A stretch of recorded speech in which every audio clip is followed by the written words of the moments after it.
the Steeler Nation Live. It's your boy Sanders Tisdale. And I'm James Owen. Thank you for putting me in the picture here, Sanders. Really appreciate it. Hey, guys, first off, we want to start by saying Merry Christmas to everyone out there in Steelerland and beyond.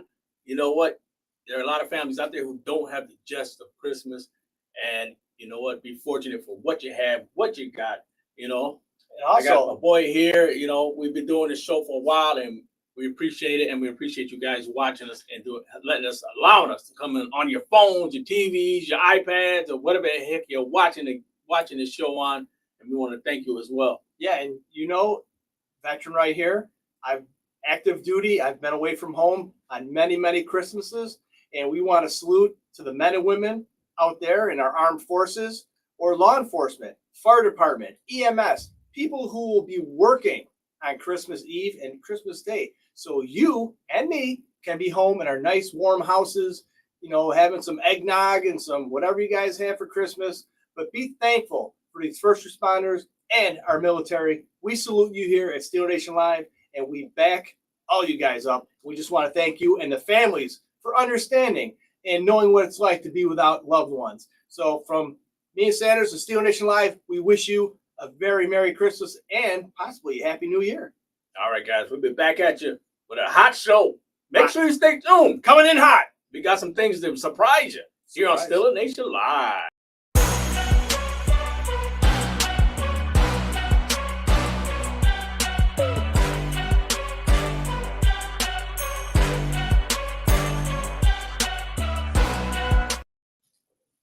Hey, guys, like we said, back Steeler Nation Live right before the holidays. And we want to thank you guys for being with us tonight. We got a lot of special things coming tonight. Make sure you stay tuned. If you're a Steeler fan, you're going to love it. You love the old Steeler football, you're going to love it. And as Ben Roethlisberger put out there, you know what? The Steelers, they don't have that zest anymore. But we'll go over some of the topics tonight, James. Sure, what we got on the show tonight. So ever since we let Matt Canada go and we have Faulkner and Mike Wilson, you know, running the show on offense, we started out hot. Bengals, we beat them 16-10. I know the score doesn't depict what the Pittsburgh Steelers did. We moved the ball. We controlled the clock. We controlled the ball. We controlled the game. 16-10. That's all you need to do. Didn't cough up the ball. We created turnovers. But since then, we don't know what happened. The wheels fell off the car, and we've been 1-3 in our last 4 games. And it's just not ordinary losses, folks. We all know if you're out there, Steeler fans, we lose to the 2-10 Cardinals. Then we lose to the 2-10 Patriots. Both games at home, mind you. Yep. Okay, so that's horrible right there. And the third loss to the surging Colts, who were 7-6 at the time. Now they're 8-6, and now we're outside looking in. And that would have been like a pretty much a huge big win for the Pittsburgh Steelers if we beat the Colts on the road. Let's get this ball rolling. And now this Saturday, coming up, I will be at the game, folks. Acrisure Stadium, 4:30 game kickoff. Pittsburgh Steelers will be hosting the Cincinnati Bengals, and hopefully we can rehash the victory that we took care of them back in November. Was our last one. November 26th, I believe it was.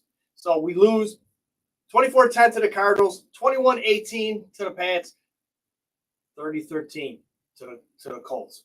And we have a lot of issues. And the thing that a lot of people are talking about is we have Ben Roethlisberger, you mentioned earlier, and a lot of ex-Steelers talking about this isn't the Steeler way.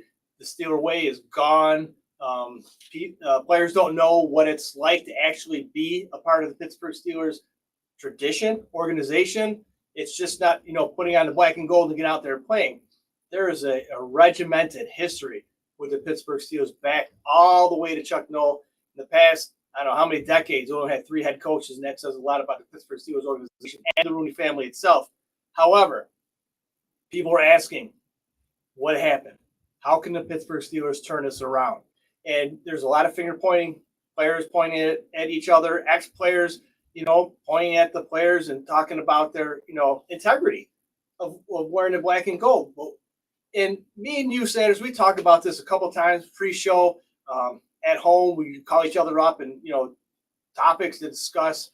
But what I see the Pittsburgh Steelers is we've lost players to, you know, contracts expire. We just get rid of players. And pretty much every player that left the Pittsburgh Steelers organization has, excelled. A couple of players, we talked about this earlier, Mike Hilton for the Cincinnati Bengals. When he played for the Pittsburgh Steelers cornerback, he was probably at the time one of our best corners. However, he wanted, ridiculous money, but playing at the level that he was playing at, the Pittsburgh Steelers felt that he wasn't going to take the money and utilize it well and increase his value to the Pittsburgh Steelers. So they let him go. Now he's excelling. He's one of the best corners in the NFL right now for the Cincinnati Bengals. Kevin Dotson, offensive guard for the Pittsburgh Steelers. You look at this kid, false starts, pre-snap penalties, holding. He just couldn't block, sacks and everything. So he let him go. And now he's one of the best guards in the NFL. My opinion is, and we can look at it, and everybody else has their opinions. Folks, call in 585-210-3917. Let's hear your input. Where do you think the Steelers went wrong? How they're going wrong? Why they're going wrong? And your thoughts about that. But my thoughts, Sanders, and we talked about this a little bit, is just that it's got to be the coaching. It's got to be the coaching. If you take a player who is doing horrible for your team and they move to another team, you expect that to continue. But all the look at Juju Smith-Schuster. I mean, still a top of the line elite wide receiver. He's doing. He tore us up when we played the Patriots. Yep. So I attribute this to coaching, not having their players prepared, just living on the history of the Pittsburgh Steelers in the cover. Sanders, your thoughts? I agree with that. I mean, there has to be some changes. And I don't know what a lot of people think. Is it the correct change? Everybody's, first we had this change. Fire Matt Canada. That was all around. Everyone was like, fire Matt Canada, fire Matt Canada. This will solve all our problems, A, B, C, D.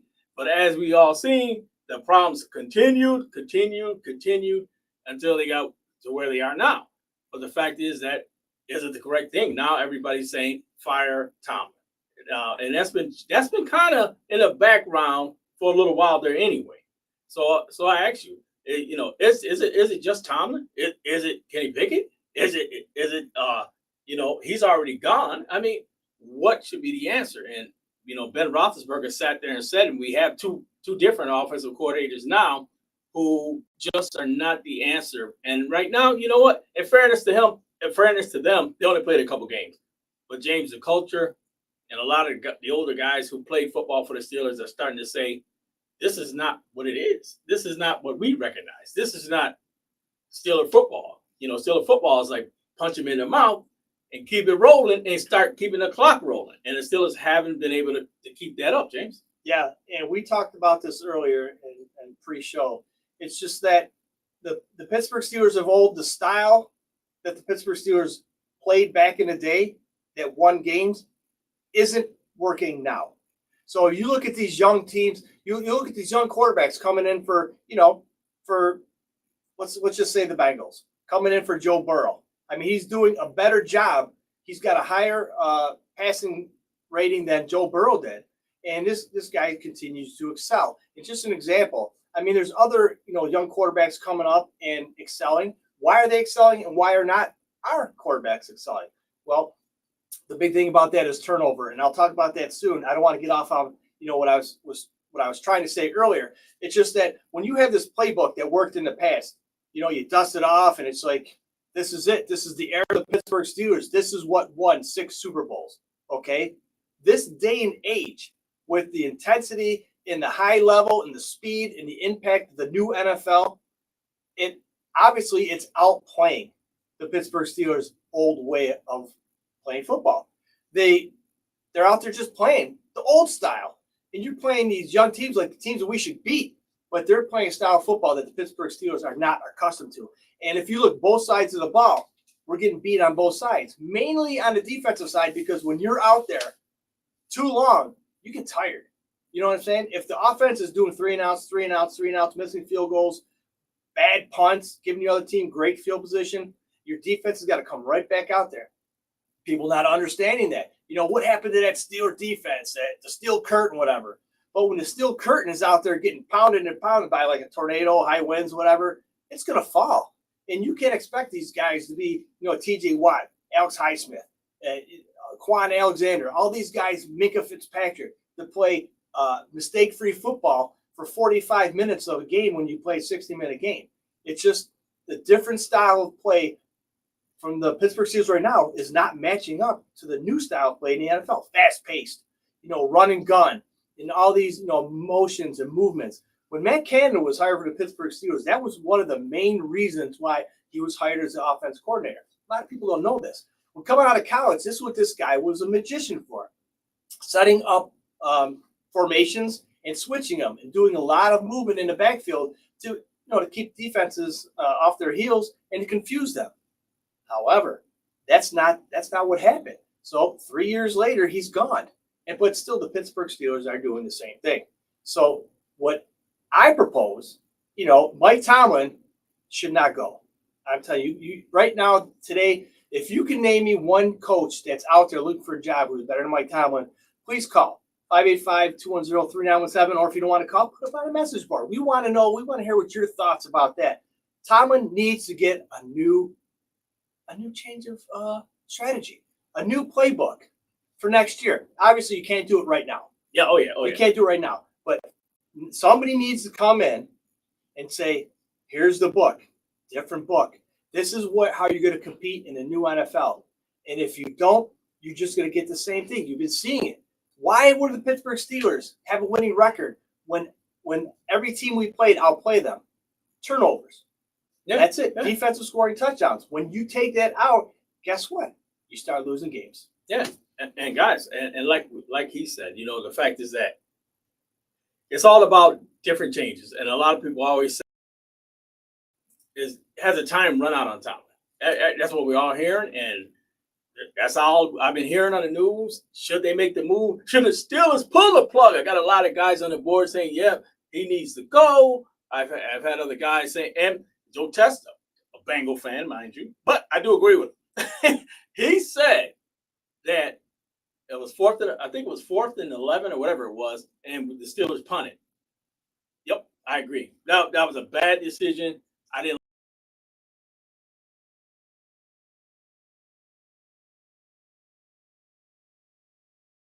Nothing, or if the score is 50-0 or whatever the score is. But the thing about it is, they just didn't have it. And Tomlin just looked like he didn't know what to do. And that kind of bothered me, and it bothered me heavily. And the fact is, do I think the Steelers will get rid of Tomlin? Nope. And you know why? Like I spoke offline. Now let me get you a little closer.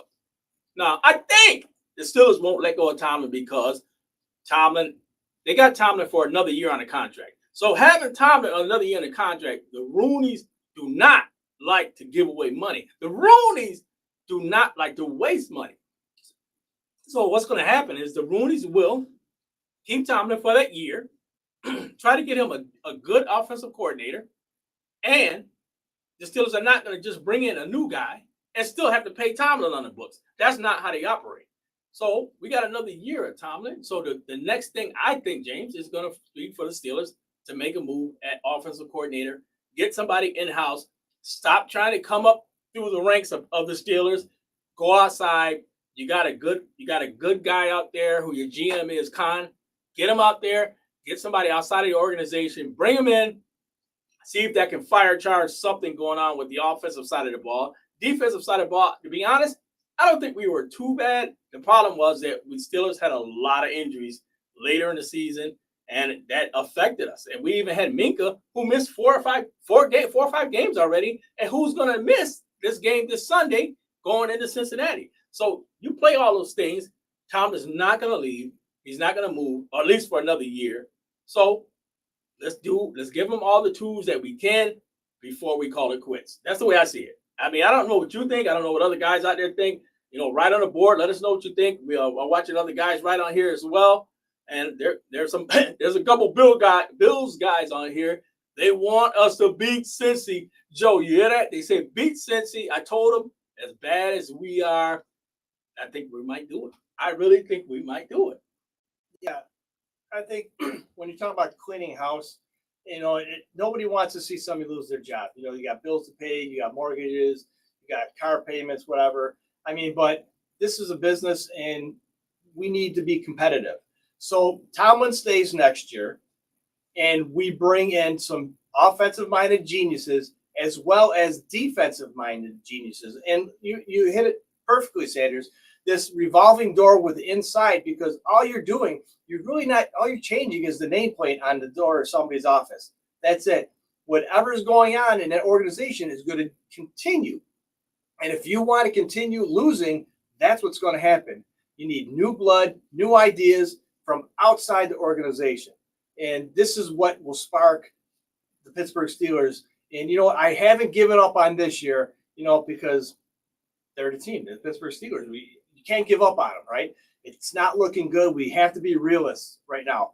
Even if we make the playoffs, will this team, who averages less than 20 points a game, who averages less than 300 yards a game total offense, is going to win games? We have pretty much everybody on that team who's hurt. And let me go over some of the injury report for this upcoming game against the Bengals. We're going to start off with Kenny Pickett. Kenny Pickett, ankle injury, had surgery, and they're talking about possibly he's not out for the game. Updated states, Steeler Nation Live, you heard from us right now that there is a great chance that Kenny Pickett may start. Now, Sanders, we talked about this earlier before the show. What kind of a message is that sending to the organization, to the fans out there, that they would take their starting quarterback, who I believe was inserted way too soon, off an injury like this, who's really not fully healed? Does that sound like he's a future quarterback? They're going to put their franchise quarterback in this kind of situation, knowing that the season is pretty much gone? I don't think so. Now we're going to talk about the more injuries. Najee Harris did not practice, knee injury. We're going to talk about the defense. Trent Thomas, safety, did not practice. Elijah Riley, ankle limited, another safety. Minka Fitzpatrick, he's out. He's got the broken hand. Now he's got a knee injury. He picked it up in the Colts game. He didn't practice. So now we got 3 starting safeties for the Pittsburgh Steelers who are not going to play. And other than Minka Fitzpatrick, these guys, Trent Thomas was just picked off the practice squad. He was doing a very, very good job, and he got hurt. Isaac Suomalo, ankle, did not practice. Roger Jones, ankle, limited practice. Here's a big surprise for me. Patrick Freiermuth, he's limited, might not play with a knee. And here's another big surprise. Cam Hayward, concussion protocol, more likely he will sit out the game Saturday against the Bengals. So, I mean, you're just topping everything.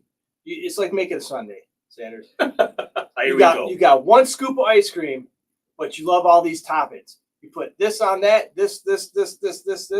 You can't see the ice cream. It's gone. All you can taste is this. It's not going to be very good, but you're still going to eat it, right? Of course. You're still going to eat it. Of course. And what's going to happen? You're going to have a tummy ache. Okay?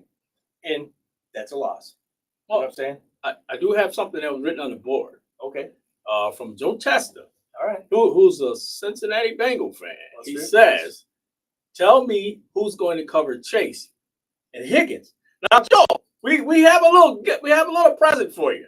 We have a little present for you because you know why? It's Christmas for us. Guess who's not playing? Lamar Chase. Merry Christmas, Joe. Yeah.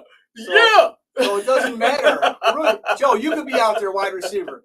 We are so depleted in the secondary. I think you can go out there.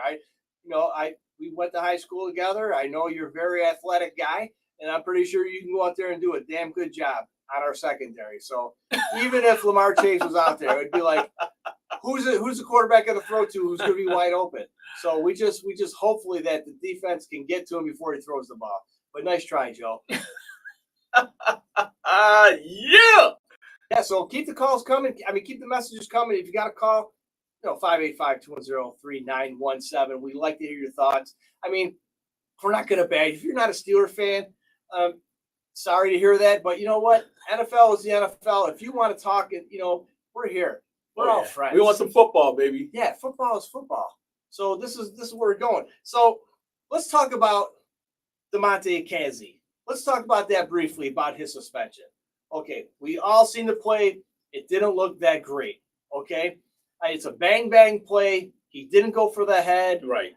They're both diving for the ball. He led with his shoulder, hit him in the chest. I mean, it looked a lot worse than what it was. You expect, if he went for the head, he would have knocked his head clear off his body, which he didn't do. You expect this would play when an ambulance comes on, everybody takes a knee helmet off, everybody's praying. It takes 3 hours for him to get on the stretcher and wheel him out of there. No, he got up and left the field on his own. Thank God. Okay, we don't want anybody to get seriously hurt. Pittsburgh Steelers or, who we're playing against, okay? We're not barbarians, okay?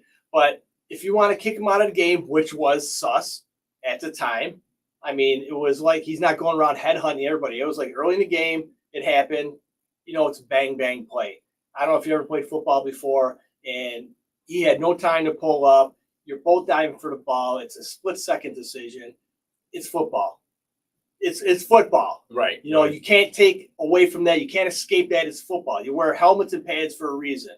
Okay. But now to be suspended for the rest of the season without pay, that's going a little bit too far. And as far as I know about the NFL rules, that if you appeal suspension, you can play until the suspension is either upheld or dismissed. Yep. So for him not to be playing, I don't want to say too much. My feelings on the topic. I think if it was anybody else, they'd be playing until their suspension was upheld. I think it's because it's directly targeted to the Pittsburgh Steelers.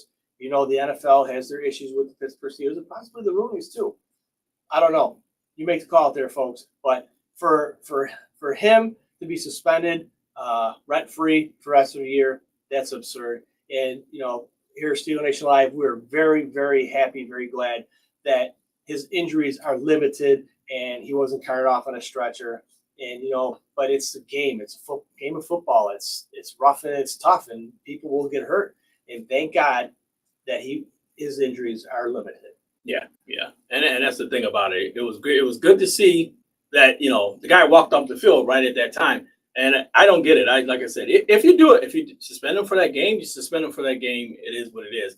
But like he said, to let him go for the whole season, to me, that made no sense. I mean, he hasn't perfect. Used to be with the Bengals. A good example. Now, this guy was continually taking headshots on people, doing different things. And for the life of me, it took him a while to finally got to that point to where they had to get him out of the league. But the Steelers did. KZ wasn't that type. He wasn't that type of. He was a physical player, but he wasn't that type of player. And to let him go for the rest of the season, just you had a hard hit there. Maybe not the best hit, so we got you out of that game. But for the season, that's something to be said. And guys, like I said, I love it. The boards lighting up on both sides. Let me see. Who we got? Patrick Plano. I can't see. Piano. Yeah. Patrick Piano. Okay. Tomlin, it says Tomlin's fine. He needs players. His regular starting QB is a backup. Considering that, he is doing good.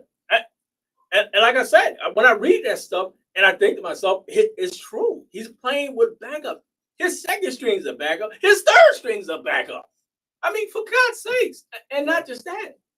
He had them in position to go to the playoffs. Yeah. Now, and I seen somebody else put on the board, Steve. San Fran Steve. Yep, San Fran Steve. He says, what does your team have for injuries that other teams don't? Every team is beat up at this time of the year. 100% correct. Every team is beat up at this time of the year. But you're looking at a team that was hurt heavily on the defensive side, and they used their defense to control that game because their quarterback situation was insufficient. And San Fran Steve, you got one of the top level quarterbacks out there. So get Purdy to us. You can take one of our quarterbacks. You know what? I have to disagree, and on Purdy's behalf, I wouldn't want to come to a team like this right now. And like we talked about, it's the style of play the Pittsburgh Steelers have. You're just going to get this kid killed. And a lot of talk about get a new offensive line. No, the offensive line is not the problem. It's coaching. It's the coaches, the offensive line coach. Bye-bye. Defensive line coach. See you later. Everybody, you need to get new blood in there. This old style of Pittsburgh Steelers football has got to go. We need to be more apt to being with the rest of society for competition, to compete. So everybody's wondering, how can the Pittsburgh Steelers be winning these games when they're being outplayed, and it's because of what you just said. Defenses come up with points and turnovers, stopping other teams from scoring. And that has not been what the Pittsburgh Steelers have been doing. That's why the Pittsburgh Steelers have lost the last 3 games. So, I mean, all right, here we go. Steeler Nation Live.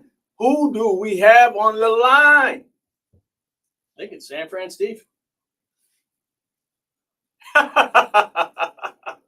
Lord have mercy. Oh, boy.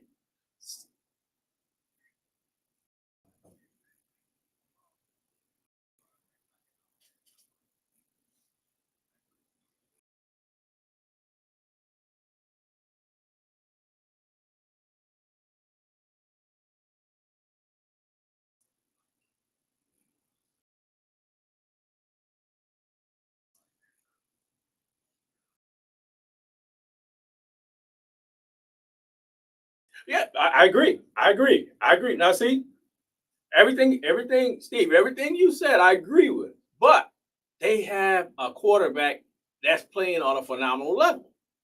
See, Steve, you keep forgetting that.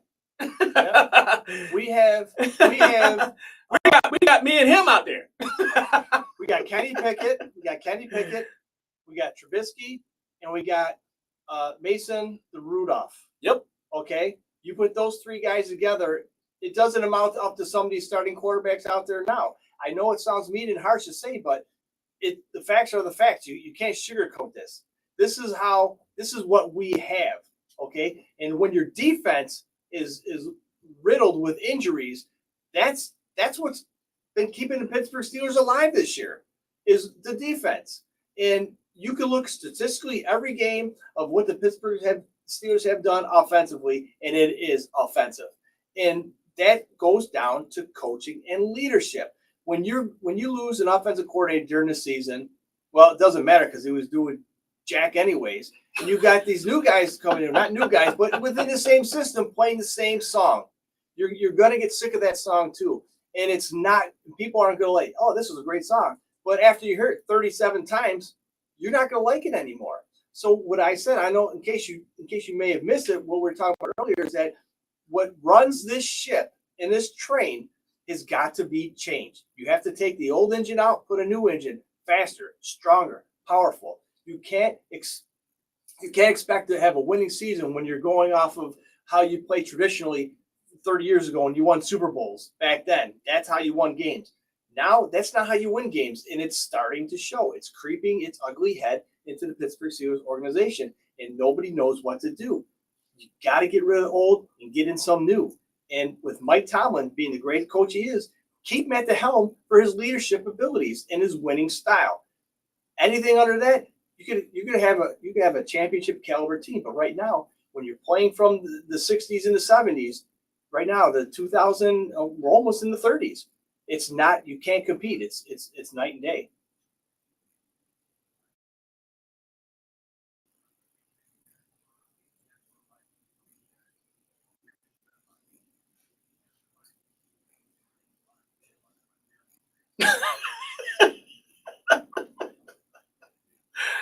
Oh my God.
Well, the same situation in New England. That old style of coaching, that old style of play, it's come back and it's haunted him. I mean, Belichick was the master of finding these no-name players from these Division II colleges, maybe some late Division I colleges, and make them into superstars. You got, and I hate to say it, I mean, we keep on bringing this up. Perfect example that anybody who knows anything about football maybe does it. Tom Brady, 6th-round pick from Michigan. The guy weighed 120 pounds soaking wet. Look at him now. He's the GOAT. He's the greatest quarterback of football of all time. Okay? And how did it happen? Look at the championships that Bill Belichick brought and created, the old style of football. And what is happening now? That kind of style is going out. Dinosaurs. Mike Tomlin, the same thing. Unless you get coaches that run offense and defense to today's standards, you're not going to win too many ball games. I don't care who's out there playing for you. It's leadership. And we talked about this early about players leaving the Pittsburgh Steelers who were horrible during the Steelers. They're excelling on other teams. Why? Because different coaches, different style of plays, and this is how it's going to be done. There's no other way around it. You can't sugarcoat it. This is what is happening to Pittsburgh Steelers. Old, outdated offensive, defensive schemes, horrible coaching, not leading these players. You got guys going, go back to Antonio Brown, Le'Veon Bell. That's when the fall started with these prima donnas, these divas coming out here. Look at me, look at this, losing control of your team. You're losing your perception of what you're there for. You don't get the ball every play, but you got to play. And letting these guys do whatever. Coaching, it's coaching.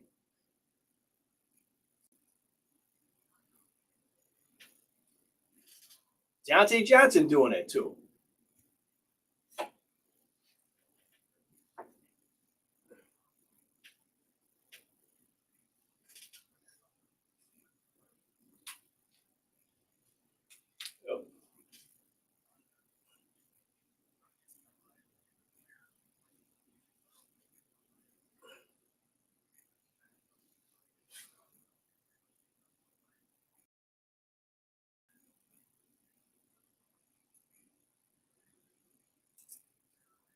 Well, then you got people like Josh Allen, who's taking the crash course from LeBron James of flopping and stuff. I think just like hockey, that you should get penalized for embellishment. So if you get touched or whatever and you go flying, that should be a 15-yard penalty for embellishment, just like it is in hockey. I mean, if somebody hits you, you go flying, you get penalized. And I understand there's been a lot of hard hits on quarterbacks. I got you. It's football. That's what happens. But watching the Bills game, watch how Josh Allen hasn't turned into a LeBron James. It's ridiculous. It's sickening.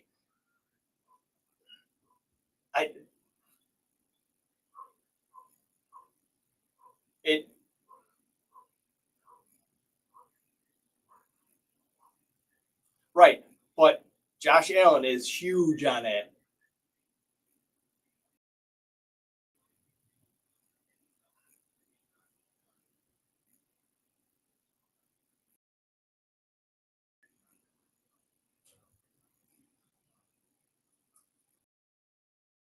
Listen, even Mr. Flop, wouldn't be able to play in Pittsburgh with this offense right now. It doesn't matter. He'd be running for his life. That's what he'd be doing. It doesn't matter who you have under center. It doesn't matter with the playbook that they have and the coaching that they have on offense. No matter who you put back there, Terry Bradshaw, I don't know, Kenny Stabler, Roger Staubach, all the greats from the Dan Marino you put back there, they wouldn't succeed either. You know what?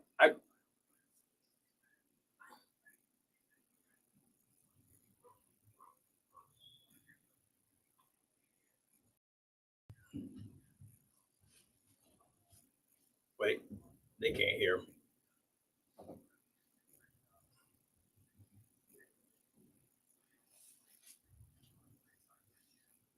Well, Steve, San Francisco, I hate to cut you short.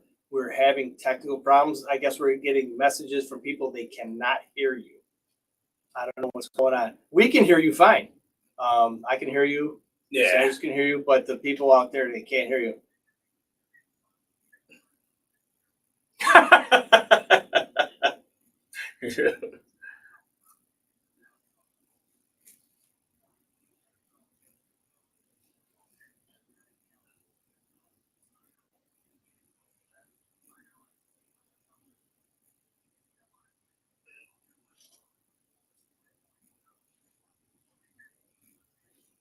Stream East Live. Look it up. You want to watch games? I don't know. Can I say that?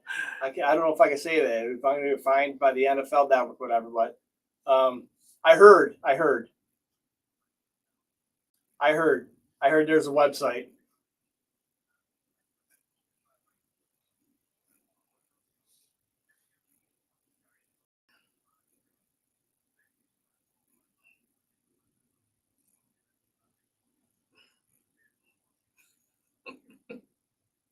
Well, you heard it live here. San Fran Steve, thanks for calling in, pal. We love you and hope you call in next week. Hopefully we get this together. Hey guys, Oh, I'm sorry. I'm sorry you guys couldn't hear that, man. And I apologize. I'm always on point with the sound and stuff like that. So I apologize. We had to hear it. Yeah, we had to hear it. And I'm glad you guys didn't hear it. But anyway. Anyways. But the board's been lighting up, so I'm gonna read some of the stuff that's going on in the board as well. San Fran Steve, big San Francisco 49er fan, Steeler freak. He said offensive head coaches can absorb losing their first string quarterback better than defensive head coaches. Okay. All right, and let me say, who else? Patrick Plano. Was it Piano? Look the piano. Oh, that's okay. The piano. In New England, he has no players. That dude in New England is overrated. Well, I don't know. How many Super Bowls? 6 Super Bowls? I think he's pretty highly rated. But he hasn't done anything since Brady left. Yeah. Well, you know what? We haven't really done anything since Ben left. Oh, Joey Testa, Mr. Bengal himself. Oh, boy. He says, James, you keep saying terrible coaching. That stems from Tomlin, period. You say he's not the problem, but you say he's not the problem, but the team is underachieving in most areas. Maybe not the defense as much, but they're exhausted from offense going out. They're 3-and-out. I agree. Team needs a new fire or new hire. Maybe he said. You guys have said you need glasses. You ain't lying. Pickens, who's being wasted. Well, I hear what you're saying about Pickens being wasted. Sure. And do I agree with that? Yes. Absolutely. I do Pickens, agree. Deontay Johnson. Let's talk about Pat Freiermuth. Look at this explosion he had when he came back, when we got rid of Canada. 120 yards. He had like 10 catches. This is Pittsburgh Steelers offense. We had Heath Miller. Okay. And when Ben threw it to him, Hines Ward, I mean, it can happen when you have the right players in the right places at the right time with the proper coaching and leadership. When you got guys running around, not blocking, not doing anything because, look at me, I'm not getting the highlight, but you're getting a highlight now for being lazy. Is that what you want? I mean, there's a lot of stuff that's going on with offensive coaches. And right now, and just like I keep on saying it over and over again, like a broken record, that the style and play of the Pittsburgh Steelers right now is one of the reasons why we're not winning games. And Tomlin, what do you want him to throw? Water coolers? You want him to scream and yell? I mean, will that make people feel better? I don't know. It's just, maybe it will. But back in the day when he first started, when he did all that stuff, he got results. And now it's just like when these guys are acting up and they're not being punished for it, it's going to keep on happening. So, I mean, as far as a coach, there's some downfalls. I mean, Tomlin, is he perfect? 100%? No, nobody's perfect 100%.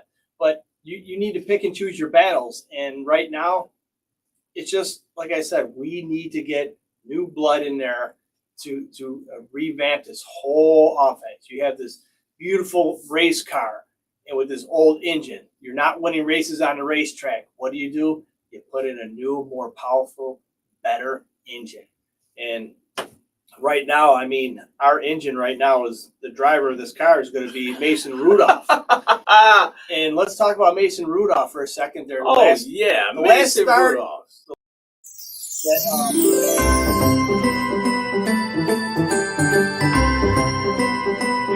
Christmas time.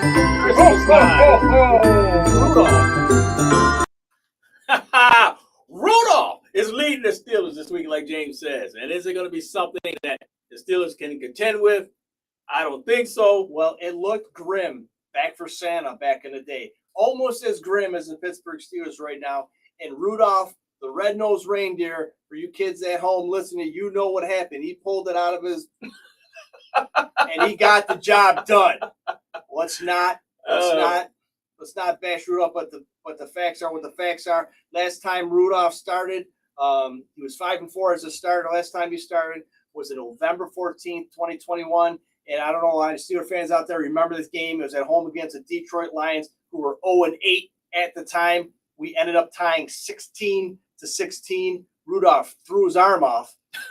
30 for 50 for only 242 yards. Oh, yeah. 1 TD, 1 interception. The game ended in a tie, 16-16. And hopefully we'll have better results against the Bengals.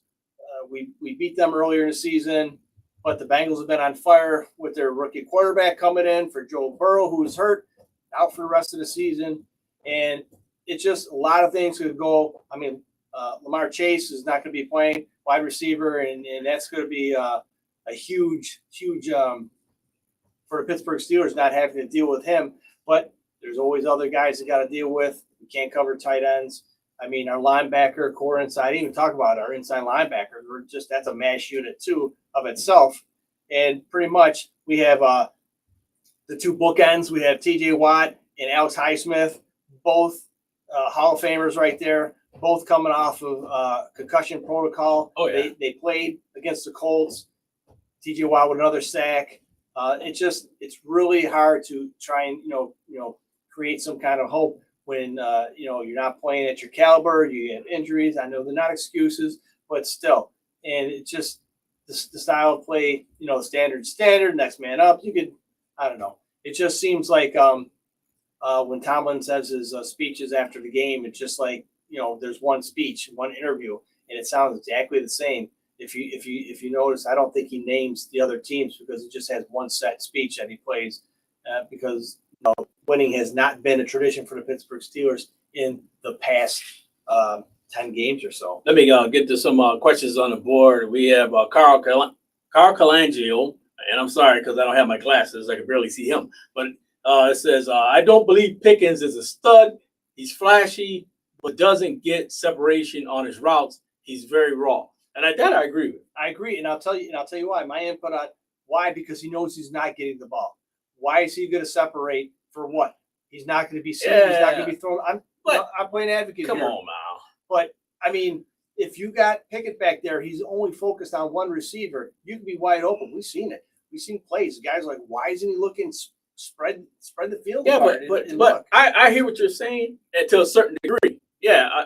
Like my brother was saying, Pickens got his receivers out there running wind sprints. But the thing about it is if you're a great receiver or you want to be a great receiver, you don't take off on plays.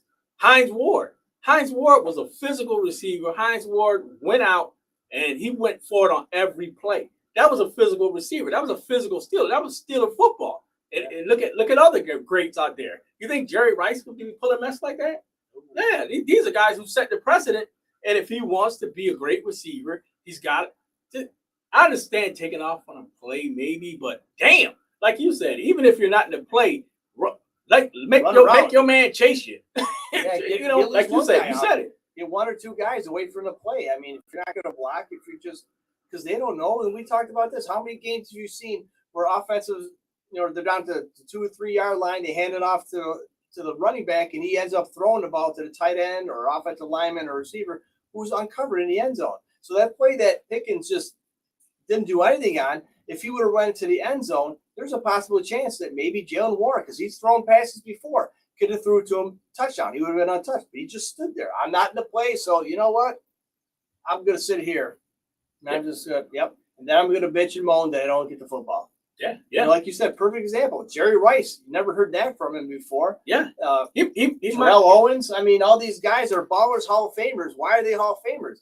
Not just because they can catch a football and play, because the people they are, the players that they are, and they played every down, no matter what. And this is what this new day and age with these young football players coming up, being entitled, think it's all about them. You know what I mean? They forget that they're on a team. And yes, they're a great receiver, they're a great running back, or a great quarterback, but you're on a team for a reason. Everybody needs to get together and play as a team.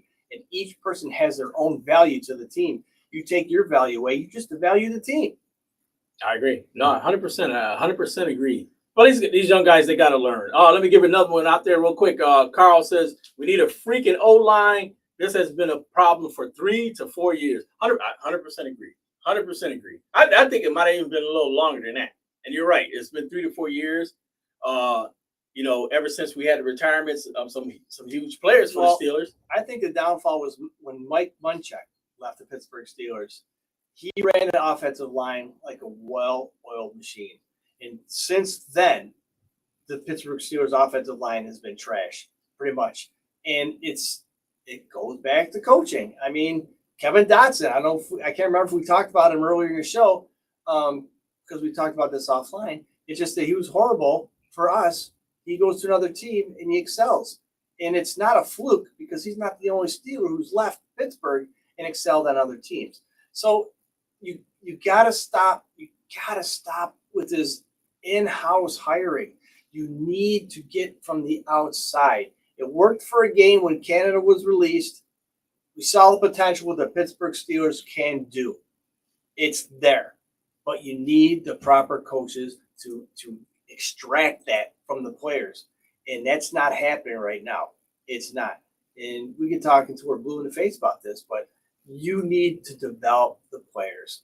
Steeler freak. Oh, look at that. He says, Steeler freak says, Pickens said today he didn't block for Warren because he didn't want to get hurt. He basically is saying he wants out. Well, I can understand because me and Sam, we talked about this too. We do a lot of pre-show prep. And Tank Bell, horrific broken leg, not in the play, was doing his thing, was blocking, guy rolled up on him, and I could understand. But you know what? It's football. And if that's how you feel about you don't want to get hurt, I think it's time for you to hang up the cleats and go play, I don't know, pickleball or whatever. But if you're worried about getting hurt playing football, I'm sorry. You wear a helmet, pads, everything for protection for a reason, because until the NFL finally makes it flag football, there's a propensity, a high chance you may get injured during one play, 2 plays. I'm not saying you get hurt every play, but when you go out there is a propensity that you will get hurt.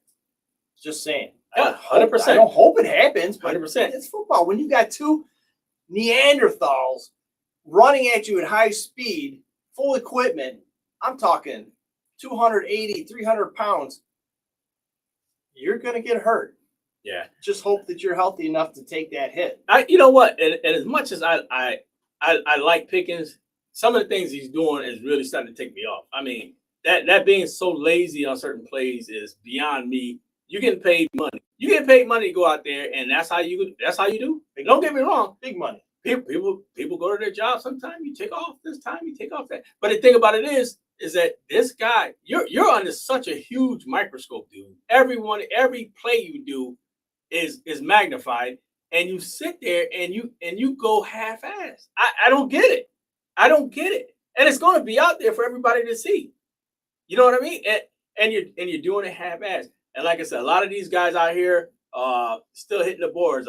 Tony Russo, Tony, he says they need to change up their thinking and get an offensive head coach. The league is passing them by.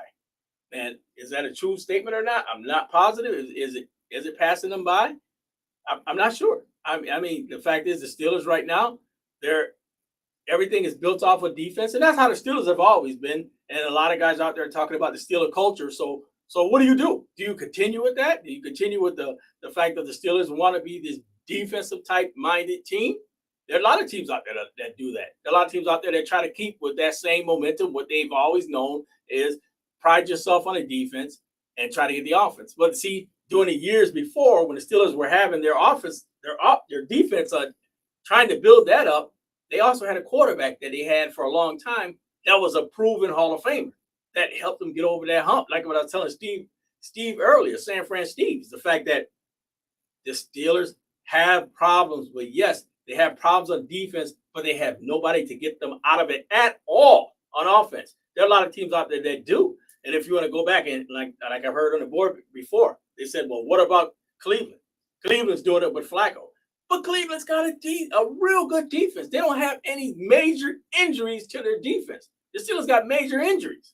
Yeah, and major injuries. Historically, the Cleveland Browns have always had a real good defense and sporadic offense at best. And just like, well, how the Cleveland Browns will win it? Yeah, better record than the Steelers. Blah, blah, blah. But look at it, like we talked about earlier, the Steelers were winning with no offense as well. And what was winning games? Their defense. That is what's happening with the Browns.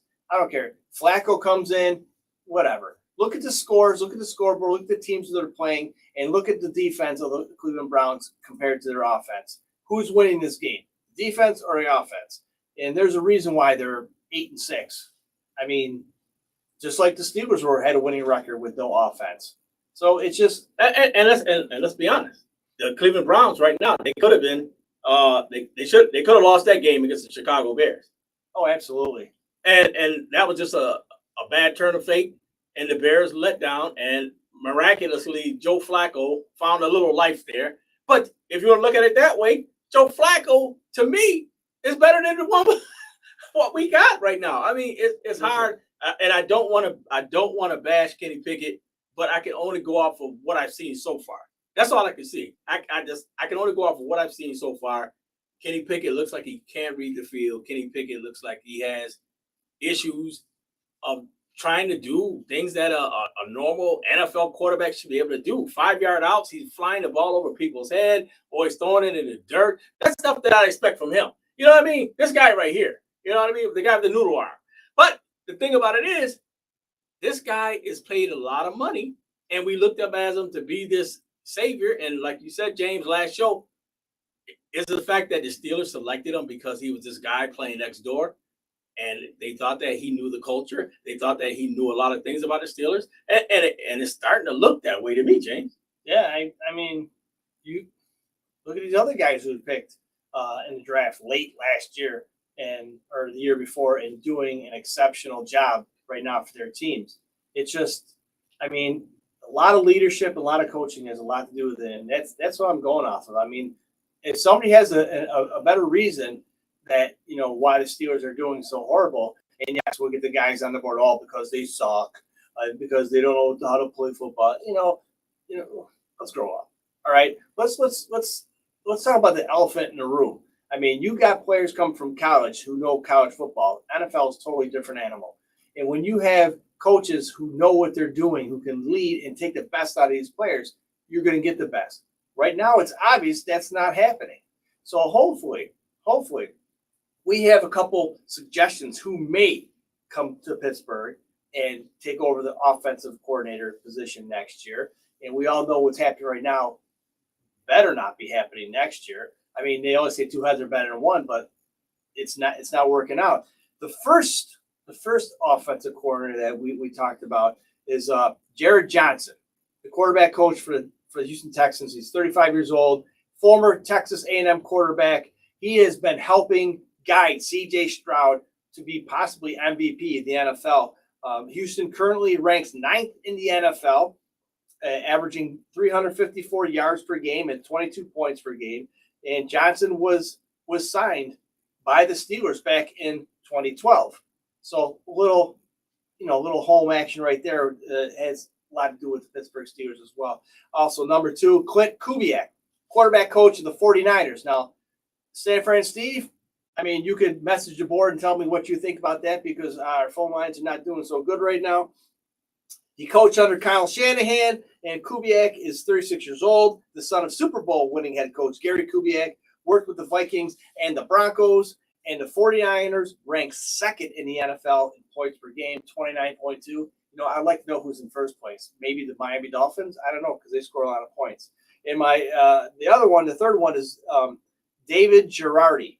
He spent last 6 seasons with the Chiefs. We all know how awesome under Andy Reid the Chiefs have been doing. You got Pat Mahomes. You got Travis Kelce. You got what's-her-face up in the stands. Britney Spears, whatever her name is. And, you know, he helped coach a Super Bowl victory with the Chiefs. And guess what, folks? He's also from Pittsburgh. So there's a little home taste there going around like this. And these guys can, I believe, if they bring their playbook to Pittsburgh, one of these three guys could turn his team around. And I'm not saying that to be funny, but it's just like if you come in with new, you got to come in with new. You can't be the new guy, riding the old bike. You know what I'm saying? And yeah, that was good. And there's some other, people have been throwing names around, like Byron Leftwich, who used to play for the Pittsburgh Steelers, did a great job down in Tampa Bay. And I don't know where he was coaching recently. He was offensive coordinator somewhere. And Ben Roethlisberger's name been tossed in there. I mean, that will never happen. If it does happen, what can we expect? I mean, it's just another too close to home project right there. So there's other, names that Eric Bieniemy, offense. I think the offense coordinator for the Kansas City Chiefs. I mean, are they gonna let him go? Probably not. I mean, there's a lot of other guys out there, but these are the three that I did some research and I looked and what can possibly spark this offense, this Pittsburgh Steelers to develop into the new and exciting NFL team. Not just more potent high scoring, but more flash. Oh, yeah. Instead of you can basic ground and pound all you want, but we know, folks, when they stop it, what are you going to do? You have a quarterback who can't throw 5 yards, and if he does, if he throws 20 yards, that's because he's thrown to the guy with the 5-yard route, and he's overthrowing him.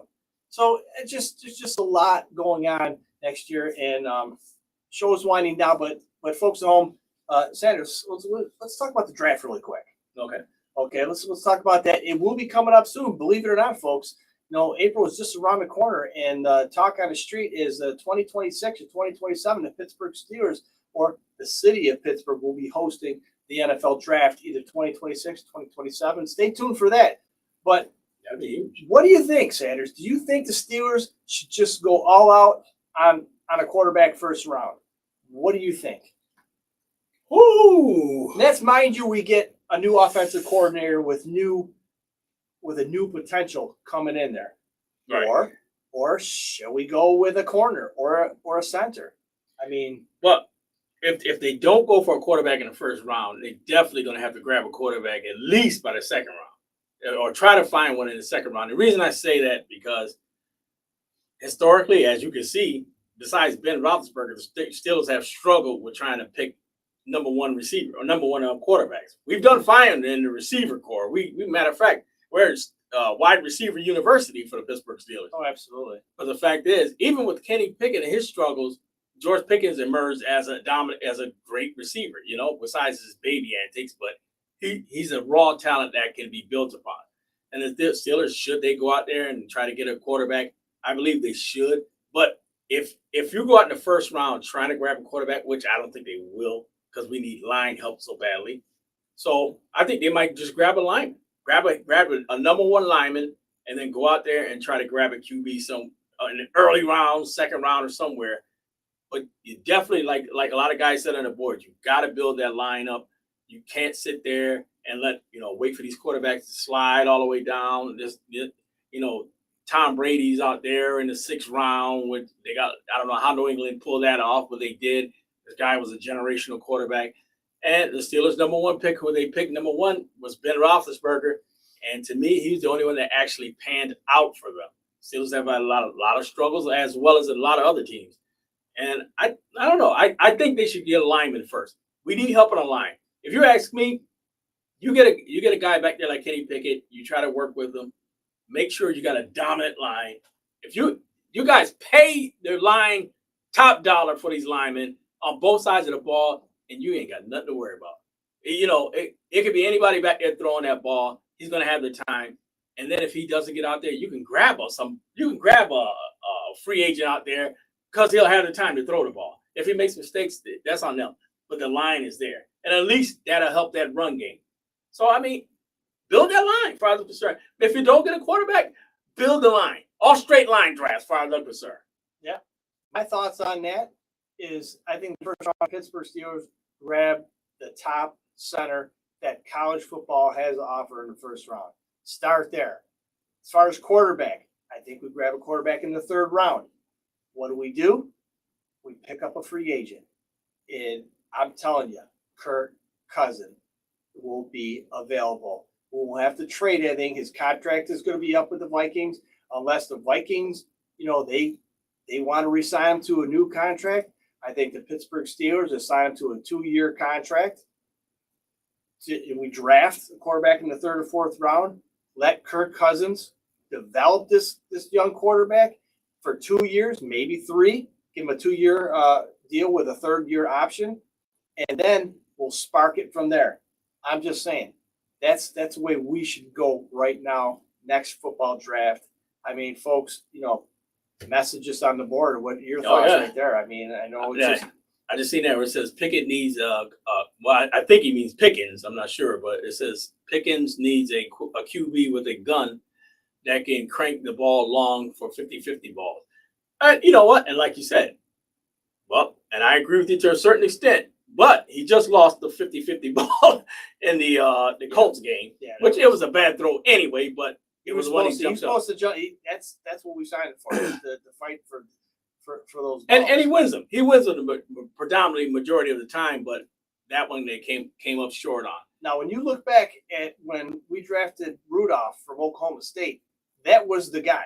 Right. He was the guy. You look at his highlight films from Oklahoma State, that was the guy who's going to throw the ball 50, 60 yards downfield and accurate.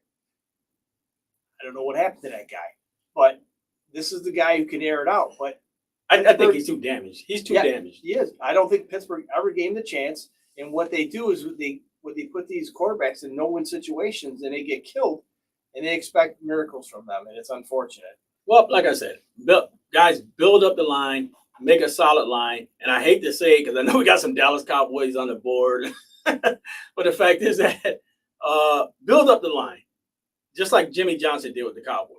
The Cowboys, they stunk that 1 year. I think it was like 1-15 or something like that. Oh yeah. And what Jimmy Johnson did? Jimmy Johnson said, you know what? He cleaned house. He started off with he built up a massive line. Took some time. Yeah. Look at him now. And built up a massive defensive front. So what if you got that going, it doesn't matter who's back there. Troy Aikman, to me, could have been an average quarterback, but he was a good quarterback that had oodles of time. Oh, absolutely. Steeler Freak put on the board. I can see it. Steelers have been a bottom 15D the last 5 years. Easy answer right there. When you're playing 45, 50 minutes a game and getting handed to you every play, it's hard to be that top-notch defense and come out there and be competitive every game. And it's just, then you got to practice. And when you're out there and your offense is 3 and outs, 3 and out, 3 and out, I mean, it's really hard to be that top caliber defense. Like back in the 70s with Terry Bradshaw and Franco Harris and Rocky Bleier, Benny Cunningham, Lynn Swann, John Stallworth. I could go on and on and on. Mike Webster, one of the best centers in NFL history. When you have an offensive line like that to give Terry Bradshaw time to throw the ball, things could happen. But that's not happening right now. So, and vice versa with the defense. When the defense is out there, 3 and outs, your offense comes out there, runs the field, runs the clock, controls the game, you're going to win ball games. But if your defense is out there 45, 50 minutes a game, you're not going to win too many games unless you got some pick sixes or fumble sixes or safeties or whatever. You don't expect to win too many games like that. I just got a message from Joe Testa, who is a Cincinnati Bengal fan, and I wanted to talk about that real quick before we head off of the show. Next week, he said we'll talk next week, so hopefully we get Joe on the show. Cincinnati Bengal Joe, need you coming in the house and Steeler Land, brother. You should come to Pittsburgh with me for the game. Oh, that's right. I forgot. He's going to Steeler Land for the game. Yeah. But we got the Steelers playing the Cincinnati Bengals Saturday, 4:30. Another Saturday game. Acrisure Stadium. James, give me the score for the game. Well, you're not going to like this one, Sanders. I think that Cincinnati's going to come in and do what every other team has done. 27-13, Bengals win this game, maybe even 30-13. I'm going to stick with 27. I think Pittsburgh starts off early with a field goal, and it just falls apart from there. 27-13 Bengals. Sorry, Steeler fans.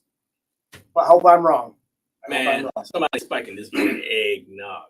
Check this out. I'm going to say the Steelers 27, I'm going on a limb. 27 points. This better be a thick, big limb. 27-20. And the reason I say that is because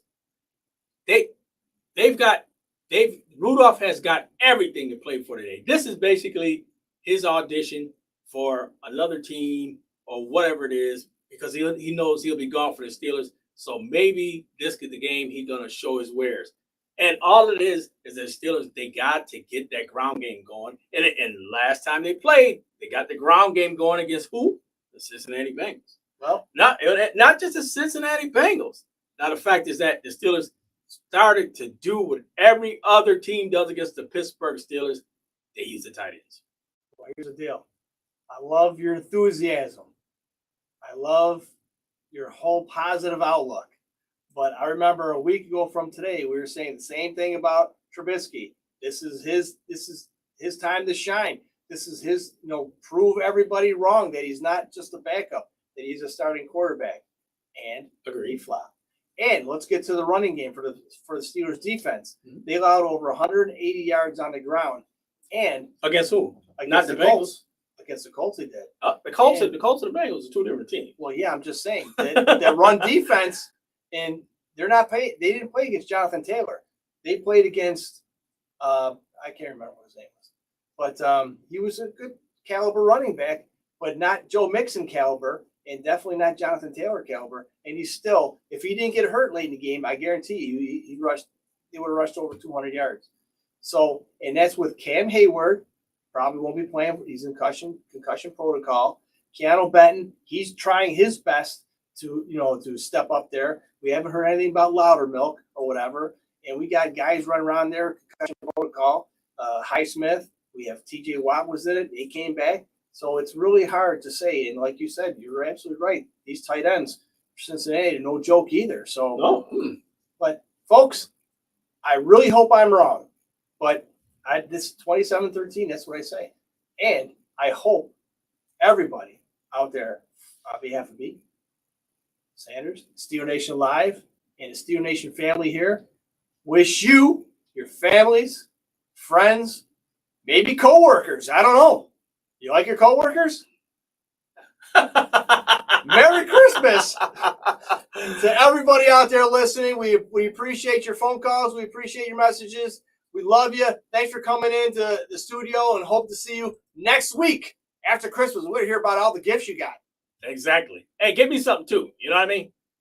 Well, I'll give you something. Oh, God.